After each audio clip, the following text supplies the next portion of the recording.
This facility can produce a concentrated light source of extraordinary intensity.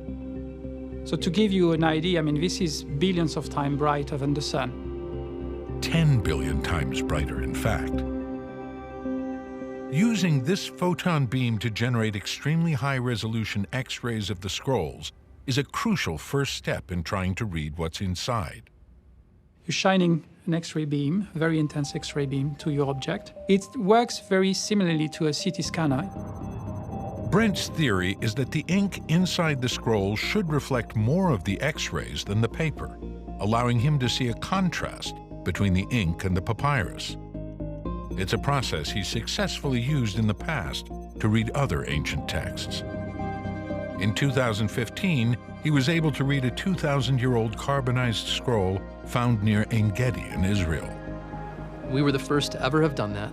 The scroll from Ein Gedi was a verifiable copy of the first 2 chapters of Leviticus, and it was verified by scholars outside my group, biblical scholars, so fully vetted.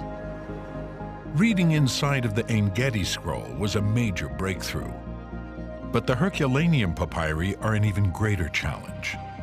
The scroll from Ein Gedi must have had some metal or impurity in the ink that helped us with the contrast, because it turned out that the writing came directly from the scan. What we're finding with Herculaneum is that we don't get a direct signal at the ink in the scan. It has to do with the chemistry.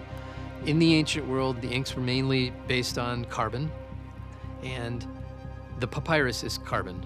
So it's kind of hard to see the difference between the background and the foreground. These came from Paris yesterday.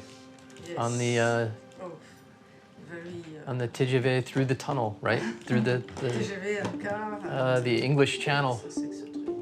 Françoise Bérard has brought loose fragments of papyrus from the Paris collection, in addition to the Herculaneum papyrus. They will provide a crucial building block for reading inside the scrolls. Brent has used his expertise as a computer scientist to build a deep learning artificial intelligence program to identify where there is ink on the papyrus. Because the loose fragments contain ink that is visible to the naked eye, they will provide Brent with a sample that can easily be checked to see if the AI is working. What we're doing when we image the fragments is we're creating a scientific control, because in the data we capture, we can see what that data looks like and hopefully tease out what ink actually should be looking like.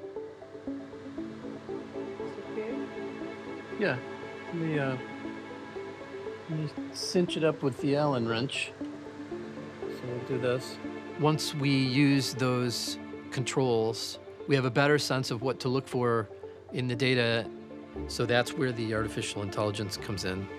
We've trained a system to be able to see really subtle changes, to go through the data systematically and say, does that section look like it has ink, yes or no? It creates for us sort of an amplification, and the training comes from these open fragments. Because by being able to see what's visible, we can make this comparison to what's invisible and hidden.